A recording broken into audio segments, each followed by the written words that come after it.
दोस्तों, हावड़ा जंक्शन से एक स्पेशल ट्रेन दिल्ली के लिए रवाना होने वाली थी। प्लेटफॉर्म पर हजारों लोग बैठे थे और उन्हीं के बीच में एक लड़की भी बैठी थी। तभी उस लड़की के ऊपर उसके 8 साल पुराने तलाकशुदा पति की नजर पड़ती है। वो उसके करीब आता है और देखने की कोशिश करता है कि अब इसका जीवन साथी कौन है, किसके साथ रह रही है, कहाँ जा रही है। दोस्तों, ट्रेन आ जाती है। वो लड़की स्लीपर कोच में घुसने लगती है। उसके पति का टिकट जो है उसी ट्रेन में एसी डब्बे में रहता है, लेकिन वो भी अपनी तलाकशुदा पत्नी के पीछे पीछे स्लीपर कोच में घुस जाता है। दोस्तों, वो युवक अपने तलाकशुदा पत्नी के ही सीट पर बैठने की कोशिश करता है कि ताकि आज की रात का सफर इसके साथ मैं कर सकूं। दोस्तों, एक दिल को छू लेने वाली कहानी है, बहुत इंटरेस्टिंग कहानी। आइए जानते हैं पूरी कहानी इस वीडियो में। लेकिन वीडियो में आगे बढ़ने से पहले बस रिक्वेस्ट कि आप वीडियो को लाइक कर दीजिए, चैनल को भी सब्सक्राइब कर लीजिए ताकि मेरा हौसला बढ़ता रहे। दोस्तों, उस लड़की का नाम होता है पूजा और उस लड़के का नाम होता है प्रदीप। दोस्तों, दोनों की 10 साल पहले शादी हुई थी, लेकिन शादी के 2 ही साल बाद यानी 8 साल पहले इन दोनों का तलाक हो गया था।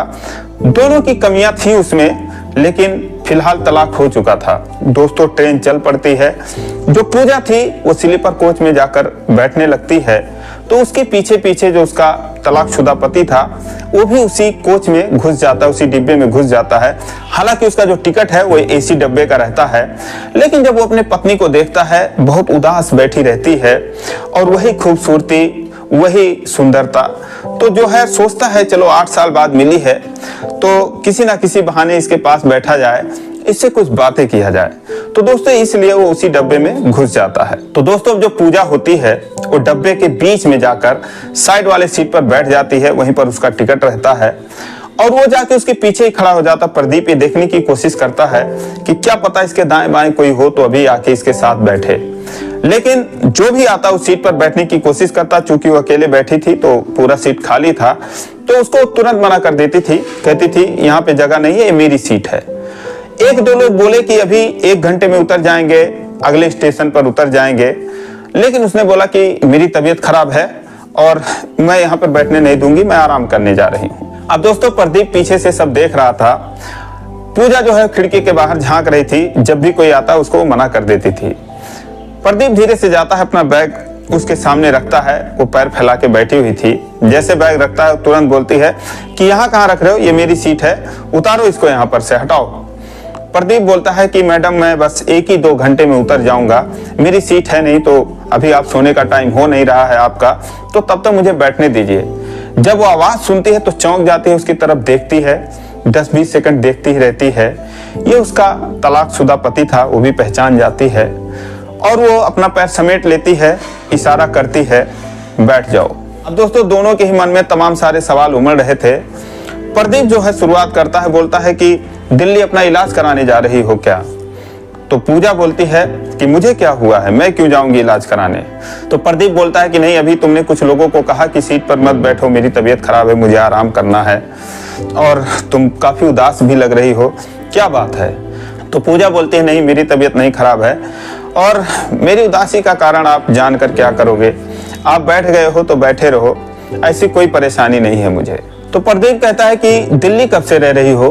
पूजा कहती है कि पहली बार जा रही हूँ। अब वो उसको एकटक निहारने लगता है और पूजा खिड़की के बाहर देखते देखते कभी एक नजर इस पर भी मान लेती थी। दोस्तों, सर्दियों का महीना था, ट्रेन चलने लगती है तो ठंडी ठंडी हवा घुस रही थी। सारे लोग जो पैसेंजर थे कुछ ना कुछ ओढ़ने के लिए लाए थे, अपना निकाल निकाल के ओढ़ने लगते हैं। पूजा भी अपने बैग से एक ऊनी कंबल निकालती है, ओढ़ लेती है। जो प्रदीप था उसका तो ऐसा कुछ लाने का मतलब ही नहीं था, क्योंकि एसी में सब कुछ मिलता है, कंबल चद्दर वगैरह, कुछ घर से लाया नहीं था। तो जब ज्यादा ठंड लगने लगती है तो पूजा उससे कहती है कि आप कुछ छोड़ने के लिए नहीं लाए हो क्या? प्रदीप बोलता है नहीं, मुझे ध्यान ही नहीं रहा, मैं तो कुछ लाया ही नहीं। पूजा बोलती है कि आपको लाना चाहिए था, आपको ठंड लग सकती है। अब दोस्तों, जब अगला स्टॉप आता है तो साइड के सीट का जो दूसरा पैसेंजर था वो ट्रेन में चढ़ता है, उसके बाद उस सीट पर आकर बैठने लगता है। उसके बैठते ही पूजा बोलती है कि इस पर कहाँ सामान रख रहे हो जी, इस पर कहाँ बैठ रहे हो आप, ये सीट हमारी है। वो बोलता है कि क्या बात कर रही हैं, आधा सीट तो मेरा है इसमें। वो बोलती नहीं, ये पूरी सीट मेरी है। दोस्तों, अपना टिकट निकालती है, प्रदीप को देती है। प्रदीप समझाता है कि ऐसा है, आधी सीट तुम्हारी है, आधी सीट इनकी है, जब सोना होगा तो ये पूरी सीट तुम्हारी हो जाएगी, ऊपर वाली सीट इनकी हो जाएगी। अक्सर इस बात पर लोग लड़ लेते हैं, उनको पता नहीं रहता। जैसे ही अगला पैसेंजर आता है उसको बोलते हैं तुम ऊपर चले जाओ, लेकिन जहां तक बैठने का अधिकार है तो आधी सीट इनकी है। दोस्तों उसकी बात समझ जाती है पूजा, चुप हो जाती है। तब तक वो आदमी खड़ा ही रहता है जो दूसरा पैसेंजर होता है। उसके बाद वो जाकर बीच में बैठने की कोशिश करने लगता है। तो उसको पूजा कहती है कि यहाँ कहाँ बैठ रहे हो तुम, अपने सीट पर जाओ जहाँ आपकी सीट है। दोस्तों बैठते बैठते उठ जाता है। फिर प्रदीप को बोलता है कि भाई साहब आप इधर आ जाइए तो मैं अपनी सीट पर बैठ जाऊं। दोस्तों दूसरी खिड़की वाली सीट पर बैठ जाता है। उसके बाद फिर ट्रेन जो है वो चल पड़ती है। जब ट्रेन चल पड़ती है तो काफी ठंडक हो रही थी। वो जो पैसेंजर नया आया था वो भी अपना ओढ़ लेता है निकाल के। अब दोस्तों ठंड काफी बढ़ जाती है तो पूजा अपना कंबल जो है उसको ओढ़ाते हुए उसके पैर पर डालते हुए बोलती है कि ओढ़ लो, नहीं तो तुम्हारी तबीयत खराब हो जाएगी ठंडी से।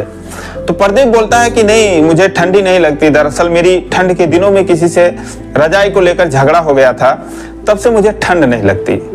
दोस्तों एक बार इन दोनों पति पत्नी में जब इनका तलाक नहीं हुआ था तो सर्दियों के दिनों में कंबल की खींचातानी को लेकर लड़ाई हो जाता है और पूजा जो है मारे गुस्से के लाके उस पर पानी ही डाल देती है। रात भर दोनों फिर कुछ और ही ओढ़ के गुजारा करते हैं। अब दोस्तों प्रदीप का इशारा उसी के तरफ था। पूजा भी समझ जाती है, मुस्कुरा देती है, हंसने लगती है, बोलती है कि उसमें जरूर आपकी गलती रही होगी। तो बोलता है कि नहीं, अगले ने पानी डाल दिया उस पर, तो बताओ मेरी गलती कहाँ से थी। दोस्तों दोनों हंसने लगते हैं। उसके बाद सफर चलता है। दोस्तों धीरे धीरे खाने का टाइम हो जाता है तो पूजा बोलती है कि आप खाना खा लीजिए। बोलता मैं तो कुछ लाया नहीं हूँ, अभी आएगा कोई तो मैं उसी से लेके खा लूंगा, तुम खा लो अगर लाई हो तो दोस्तों पूजा कहती है कि हाँ मेरे तो खाने का टाइम हो रहा है, आपका तो कुछ और ही टाइम हो रहा होगा, आपने बैग में रखा ही हुआ होगा, अभी आपका शुरू हो जाएगा। प्रदीप बोलता है कि अरे यार नहीं, ऐसी बात नहीं है, जैसा तुम समझ रहे हो ऐसा कुछ भी नहीं है, मैंने पीना उना छोड़ दिया। पूजा हैरान रह गई, बोली कब से? तो उसने बोला 4 साल हो गए, मैं नहीं पीता और ना ही कभी पीऊंगा। पूजा कहती है कि आप झूठ बोल रहे हो, मुझे तो यकीन ही नहीं हो रहा है। वो कहता नहीं यार वाकई में तुम्हारी कसम मैं नहीं पीता। तो पूजा बोली कि मैं कौन होती हूँ मेरी आप कसम खा रहे हो। बोलता किसी भी कसम दिलवा लो यार, माँ कसम मैं नहीं पीता। दोस्तों हैरान रह जाती है, बोलती है कि जिसके लिए आप सब कुछ छोड़ दिए, सारा कुछ इतना हो गया, आपको पता ही है, आप जाके अब शराब छोड़े, काश आप पहले छोड़ दिए होते। खैर जो भी है अब से आप सुधर जाओ, मैं तो भगवान से यही दुआ करूंगी। सुनकर मुझे बहुत खुशी हुई कि आपने छोड़ रखा है। सच बताओ मैं दिल से कह रही हूँ, मुझे बहुत सुकून मिला आपकी ये बात सुनकर। दोस्तों पूजा और प्रदीप के बीच में तलाक का सबसे मुख्य कारण जो था वो यही था कि वो जो है शराब का बहुत बड़ा आदी था, अपने माँ बाप की भी नहीं सुनता था, हमेशा शराब पिए मस्त रहता था, पूजा से भी मारपीट करता था और उसके इन्हीं आदतों से वो 2 ही साल में तंग आ गई थी।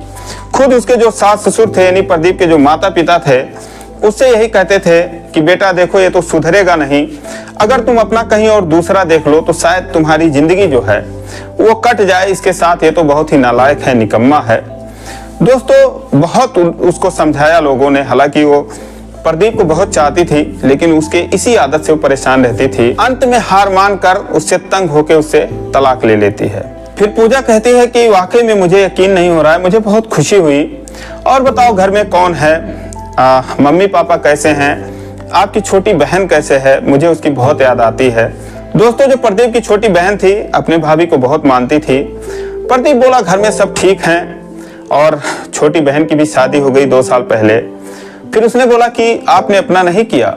फिर उसने कहा नहीं मैंने नहीं किया, गांव में मेरा नाम काफी खराब था तो गांव छोड़ के मैं दिल्ली में ही रहता हूँ, माँ बाप भी वहीं रहते हैं, लेकिन अब पहाड़ जैसी जिंदगी है, कट नहीं रही है, सोच रहा हूँ कहीं शादी वगैरह कर लूँ। फिर दोस्तों पूजा से पूछता है कि तुमने शादी किया कि नहीं अपना कहीं? पूजा कहती है कि अभी तक तो नहीं किया, लेकिन मैं दिल्ली इसीलिए जाऊँ, मेरी एक फ्रेंड है उसने कहीं रिश्ता लगा रखा है तो शायद मेरी हो जाए 1 महीने 2 महीने में। जब ये बात सुनता है तो थोड़ा उदास हो जाता है प्रदीप। फिर वो बोलता है कि अब मैं किसी को परेशान नहीं करता, मैं पीता खाता नहीं, सुधर गया हूँ, कमाने खाने लगा हूँ। उसकी मंशा यही थी कि शायद पूजा बोल दे कि अच्छा ऐसी बात है तो मैं अब आपके साथ रहने के लिए तैयार हूँ। लेकिन पूजा बोली कि चलो अच्छी बात है, मैं भगवान से यही दुआ करूंगी कि आपको सलामत रखें और आप ऐसे ही अपनी आदत को बनाए रखें। अब आप शादी कर लीजिए, कोई भी आपके साथ खुश रह सकती है, उसे कोई परेशानी नहीं होगी। तो भगवान से यही दुआ करूंगी कि आपकी शादी जो है वो जल्दी हो जाए। दोस्तों रात काफी हो गई तो पूजा कहती है कि 2 रोटी लाई हूँ, चलो खा लेते हैं।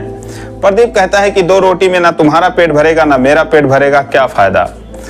तो बोली कि चलो पति पत्नी ही समझकर मिल बांट कर खा लेते हैं जो भी हमारे पास है, हमने बहुत ऐसा एडजस्ट किया हुआ है पहले, तो अब आप अच्छे भी हो गए हो, तो चलो कम से कम आज मेरे हाथ की बनाई हुई 1 रोटी आप खा लो। दोस्तों इतने देर में ट्रेन में बिरयानी बिरयानी बिरयानी बेचने वाले आ जाते हैं। 2 बिरयानी लेता है और उसके बाद दोनों खुशी खुशी खाते हैं। खाने के बाद जो दूसरा पैसेंजर था वो बोलता भाई साहब मैं तो जा रहा हूँ ऊपर, अब आप लोग सोइए, कोई दिक्कत नहीं है। दोस्तों फिर उसके बाद दोनों इधर उधर सर करके सो जाते हैं, वही कंबल ओढ़ के सो जाते हैं। अब दोनों को नींद नहीं आ रही थी, उसके ख्याल में ये सुधर चुका था और इसके ख्याल में कि मेरी इतनी खूबसूरत बीवी थी, मुझे छोड़कर मेरी शराब की वजह से चली गई, दूसरी शादी करने जा रही है, काश मुझे अपना लेती, या मैं इससे हिम्मत कर पाता कहने के लिए कि मेरे पास आ जाओ फिर से। यही दोनों सोच रहे थे, आधी रात से ज्यादा गुजर गए। तभी जो है पूजा उठती है और कहती है कि आपको सर्दी लग रही है क्या। तो बोलता है कि हाँ लग तो रही है, क्या करूं फिर। तो पूजा अपने बैग से एक मफलर निकालती है और उसके कानों में बांध देती है, बोलती है ठीक से अब सो जाओ आप। दोस्तों सुबह हो जाती है, दोनों चाय पीते हैं, नाश्ता करते हैं। दोस्तों ट्रेन जब नई दिल्ली रेलवे स्टेशन पर पहुंच जाती है, दोनों उतर जाते हैं। प्रदीप जो है उसको मफलर देने लगता है जो उसको दे रखी थी। बोला बहुत अच्छा मफलर तुमने बनाया है, लगता है हाथों का ही बनाया हुआ है, ये तो जेंट्स मफलर है। तो बोली हाँ मैंने उनके लिए बनाया है जिनसे मैं शादी करने जा रही हूँ, आप चाहो तो इसको रख लो, मैं दूसरा बना लूंगी। दोस्तों रख लेता है उसके बैग में, जेब में हाथ डालता है, 2-2.5 हजार रुपए उसके जेब में पड़े थे। तो पूजा को देने लगता है कि ये लो रख लो कुछ। पूजा कहती है नहीं इसकी जरूरत नहीं है, मेरी एक फ्रेंड आने वाली है और आप पैसे रख लो, इस तरीके से पैसे लेन देन का कोई तुक नहीं बनता है। तो बोलता है चलो मैं छोड़ दूं तुम्हें जहां भी जाना हो। तो बोली नहीं मेरी एक फ्रेंड आ रही है, आप निकलो। दोस्तों इतने में पूजा की फ्रेंड आती है, उसका नाम सरिता होता है। तो बोलते अरे पूजा बता कोई दिक्कत तो नहीं हुई तुझे सफर में। तो पूजा बोलती है कि नहीं यार कोई दिक्कत नहीं हुई, लेकिन मैं तुझे क्या बताऊं, मेरा जो तलाकशुदा पति था वो भी भटकते भटकते मेरे ही सीट पे आ गया, टिकट था नहीं। तुझे क्या बताऊं अब सुधर गया है, पीता खाता बिल्कुल नहीं। उसे देखकर मुझे बड़ी दया आ रही थी, वो मुझसे कुछ कहना चाह रहा था लेकिन शायद कह नहीं पाया। और जब वो जाने लगा तो मैं सच बताऊं कि मेरे आंखों से आंसू आ गए उसको जाते हुए देखकर। तो सरिता बोलती हाँ तो अब मरने दे उसको, ज्यादा दया दिखाने की जरूरत नहीं है। अब उसको समझ में आएगा ना कि तू कितनी सुंदर है। उसको बताया नहीं कि मैं शादी करने जा रही हूँ। तो उसने बोला हाँ मैंने बता तो दिया उससे कि शादी करने जा रही हूँ, बड़ा उदास लग रहा था वो। तो बोली हाँ अब रहम करने की जरूरत नहीं है, चल मैं तेरे लिए जो रिश्ता ढूंढी हूँ उसको देखना, फिर तू खुश हो जाएगी। इतना अच्छा लड़का है वो, कमाने खाने वाला बंदा है, कोई दिक्कत वाली बात नहीं है, कल मेरे साथ चलना। अब दोस्तों सरिता जो है पूजा को अपने रूम पर लेके चली गई। इधर जो प्रदीप अपने घर पे चला गया, उसकी गांधीनगर में जीन्स की फैक्ट्री थी, 30-40 लोग उसमें काम करते थे। अगले दिन प्रदीप अपने फैक्ट्री पर पहुंचता है। दोस्तों उसी फैक्ट्री में जो सरिता थी वो काम करती थी। सरिता उससे आकर बोलती है कि सर वो जो लड़की मैंने आपसे बताया था जिसके बारे में आपसे बात कर रखी थी वो आ गई है, तो आपसे मिलना चाहती है, तो आपसे मिलवा दूं क्या। तो प्रदीप कहता है हाँ यार मिलाओ, तुम तो कह रही थी तुम्हारी फ्रेंड बड़ी अच्छी है, बड़ी खूबसूरत है, जरा मैं भी देखूं यार, मुझे तो शादी करनी है, अगर मुझे जमेगी तो कर लूंगा। दोस्तों सरिता आगे आगे आती है, पीछे से पूजा आती है। जैसे कमरे में घुसती है ऑफिस में, प्रदीप उसको देख के चौंक जाता है, बोलता है अरे तुम। तो बोलती है आप। अब दोस्तों प्रदीप उसको देखते ही चौंक जाता है, सरिता से बोलता है सरिता यही है। तो सरिता बोलती हाँ सर यही है। अब दोस्तों प्रदीप जो है वो पूजा से बोलता है कि बिल्कुल कुछ बोलना नहीं है तुम्हें। फिर वो सरिता से बोलता है कि अरे सरिता यार तुम्हारी फ्रेंड तो अच्छी है, लेकिन यार ये तो शादीशुदा लग रही है, तुम तो कह रही थी लड़की कुंवारी है। तो उसने बोला हाँ सर बिल्कुल कुंवारी है, आपकी कसम आप पूछ सकते हो, मैं झूठ नहीं बोल रही हूँ, इसकी शादी नहीं हुई है। प्रदीप बोलता है अरे यार सरिता तुम क्यों कसम खा रही हो, यही तो मेरी पहली पत्नी है जिससे हमारा तलाक हो चुका है। अब दोस्तों वो शॉक्ड रह जाती है। उसने प्रदीप को बताया था कि लड़की बिल्कुल कुंवारी है, माँ बाप गरीब हैं, तो उम्र जो है वो 30 साल की हो गई है, उसकी शादी नहीं हो पाई है, लेकिन लड़की सही है। दोस्तों फिर प्रदीप बोलता है कि सरिता कहीं तुमने इनसे तो नहीं बताया कि मैं कुंवारा हूँ? तो बोलती नहीं सर, मैं इतना भी झूठ नहीं बोलती।